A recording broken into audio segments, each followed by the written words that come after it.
Hello and welcome to Question Hour. It's a show where we get you all the details about questions asked by the members in the upper house and replies given by the government through its ministries and departments. I'm your host RAJAT KAIN, joined with my colleague KRITI MISHRA. Thank you so much, Rajat. And as our viewers know, that Question Hour is a very important tool in India's parliamentary democracy because it gives an opportunity to the members of both Houses of Parliament, Rajya Sabha and Lok Sabha to question the government to fix accountability. In fact, there are different types of questions: the start questions, the unstart questions, and also the short notice ones. Well, start questions are the ones where answers are given directly on the floor of the House by the Minister. And unstart questions are those questions of which response is given by the government in a written format. And our show focuses on all the important unstart questions asked by the members of the upper house during the previous monsoon session of Parliament or the 252nd session of the Rajya Sabha. Well, what is a procedure? How these questions are asked? How they end up from the table of a member to the table of the minister? Here is a small presentation. A member submits his or her questions at least 15 days before the office of Rajya Sabha chairman. The Rajya Sabha Secretariat chooses the questions to be answered through a draw of ballots. Separate ballots are held for starred and unstarred questions. The questions are scrutinized for admissibility under the current rules and precedents. Advance copies of chosen questions are sent to ministry or departments concerned. The ministry concerns collect information to prepare the reply.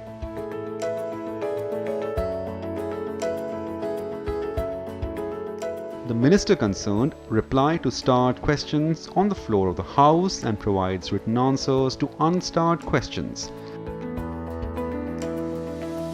Up to 160 unstarred questions are listed every day in a separate list. So Rajat, that was the procedure, and now let's commence the show.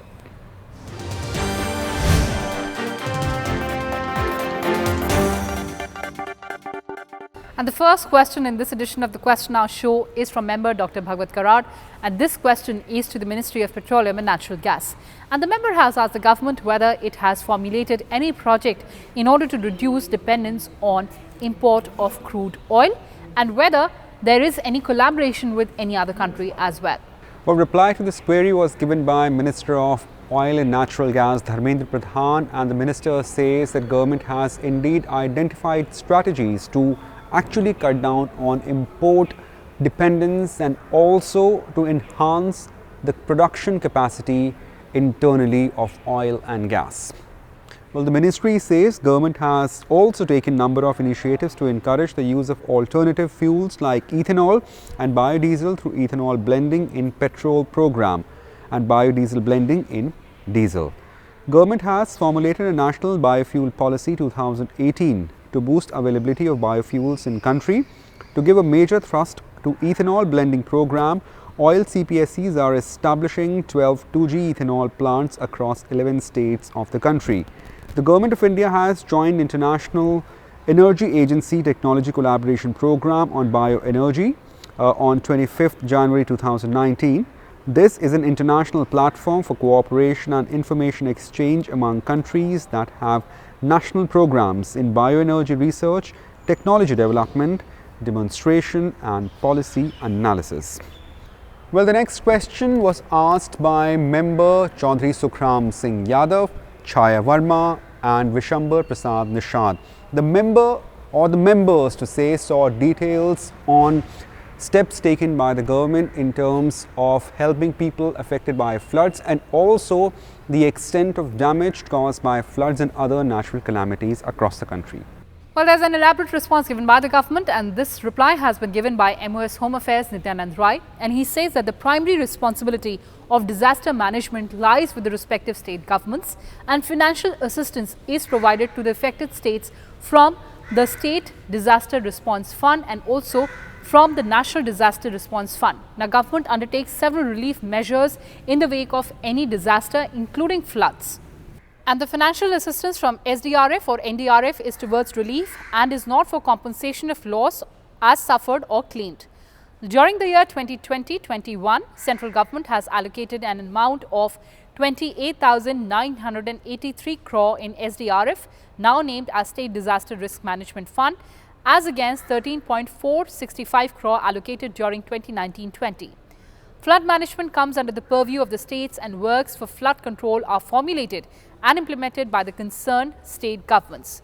The role of the central government is of a technical, catalytic and promotional nature. However, the central government supports the planned scheme of flood management program, which is implemented by the state governments. The FMP and river management activities and works related to border areas under operation during the 12th five-year plan have now been merged as Flood Management and Border Areas Program for the period 2017-18 to 2019-20 and further extended up to March 2021.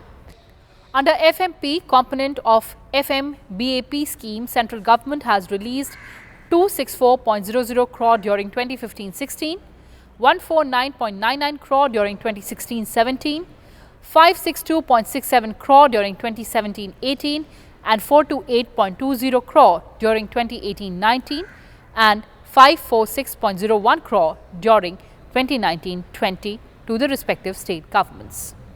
In fact, Rajat, one of the members who asked this very important question, Mr. SUKHRAM Singh Yadav, is joining us on the Question Hour show.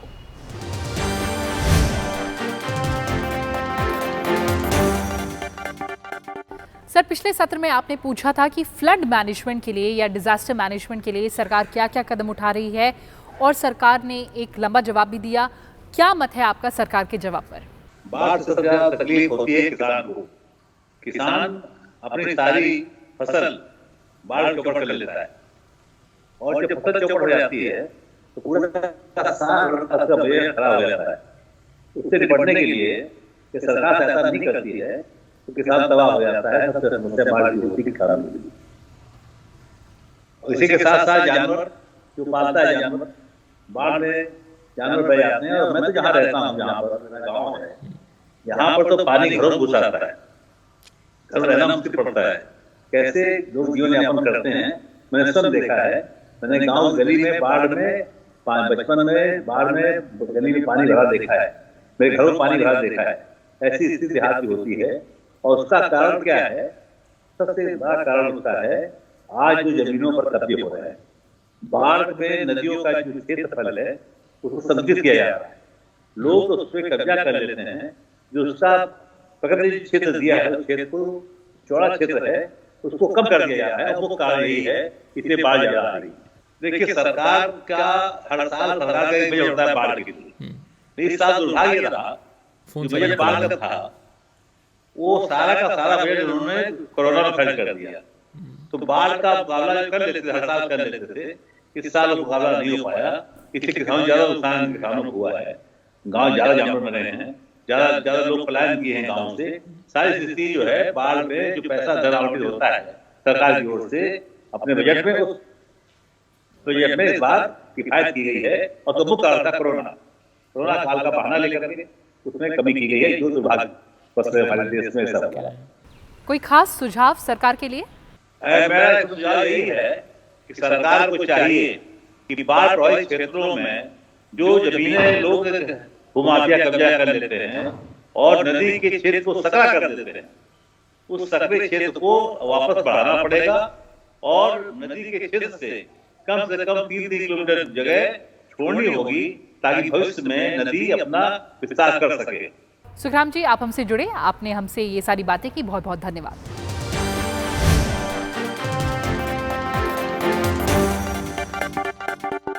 And now let's move on to the next question, and this one has been asked by member CM Ramesh, and this question is to the Ministry of Labour and Employment.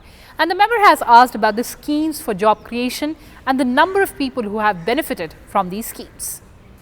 Well, a very important question indeed, and reply to this query was given by Minister of State for Labour and Employment, Santosh Kumar Gangwar, where he actually laid down the litany of several initiatives and schemes taken and brought in forth by the government to address this issue.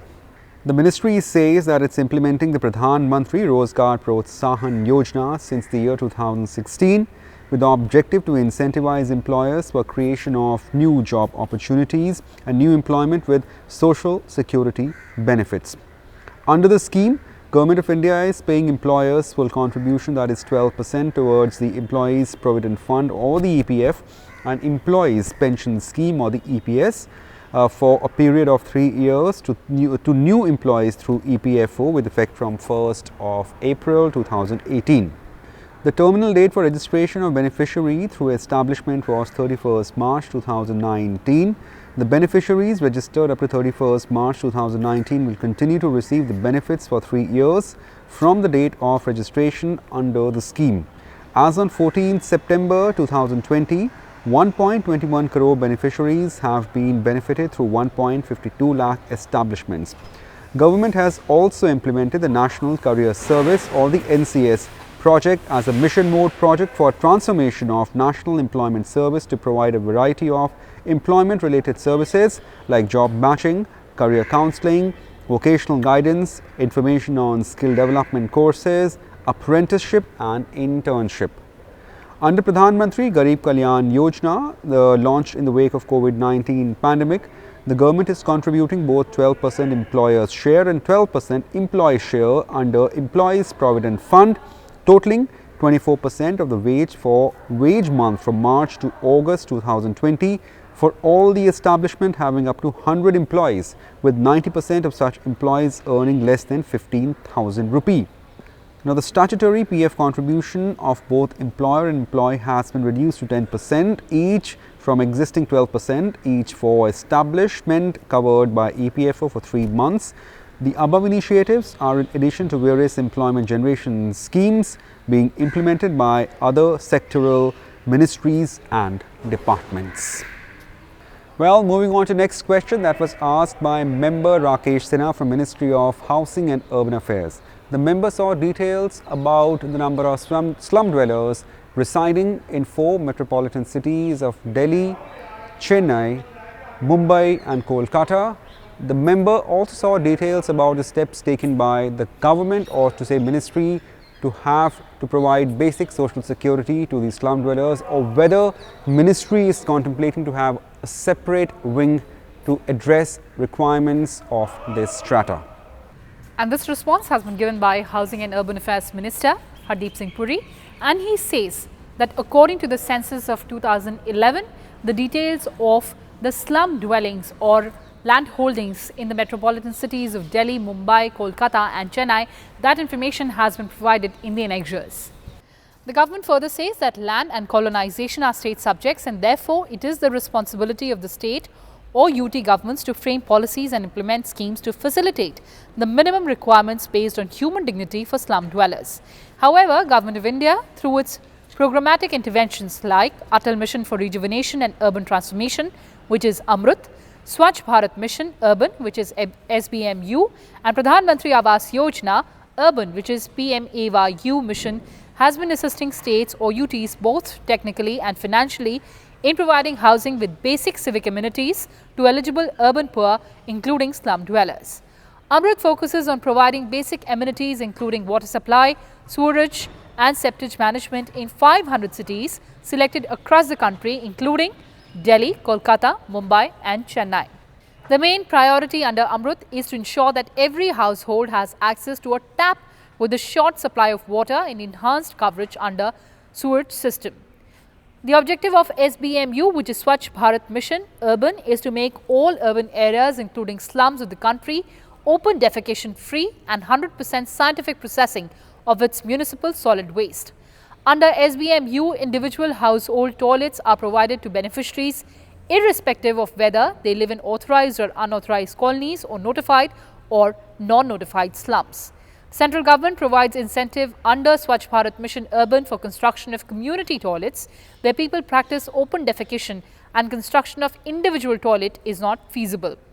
In pursuance to government's vision of housing for all, by the year 2022, Pradhan Mantri Awas Yojana Urban Mission is being implemented since June 2015 for providing all-weather Pakka houses with basic amenities and infrastructure like water, sanitation, sewerage, road, electricity to all eligible urban households including slum dwellers.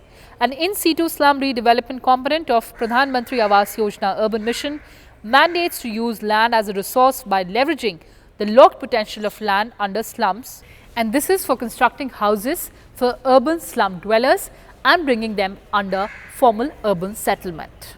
And moving on to the last question of this edition of the Question Hour show, and this one has been asked by member M. Shanmugam, and this question is to the Ministry of Home Affairs. And the member has quizzed the government on inter-ministerial central team visits to various states and the purpose of such visits. Well, a concise reply to this query was given by Minister of State for Home Affairs, Nityanand Rai. In the reply, the ministry says that the Ministry of Home Affairs and Ministry of Health and Family Welfare deputed interministerial central teams to review the preparedness measures of State Health Department and the implementation of lockdown guidelines issued by National Executive Committee by state and union territories. The details of the visit of these interministerial central teams have been provided in the annexures to reply.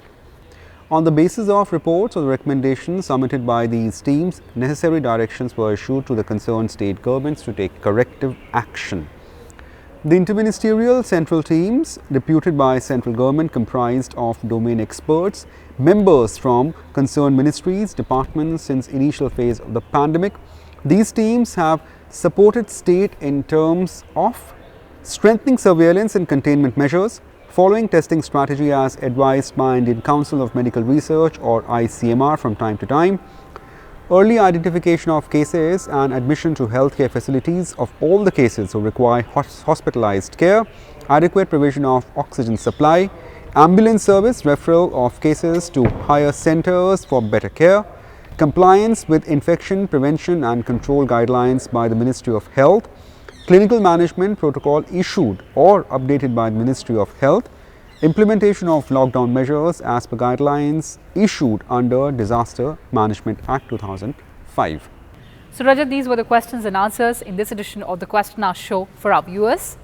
Well, thanks for watching Question Hour. You can also watch all our programs on the online platform of YouTube and also catch the latest about RSTV and its program on our Twitter handle. Take care, stay safe, and goodbye.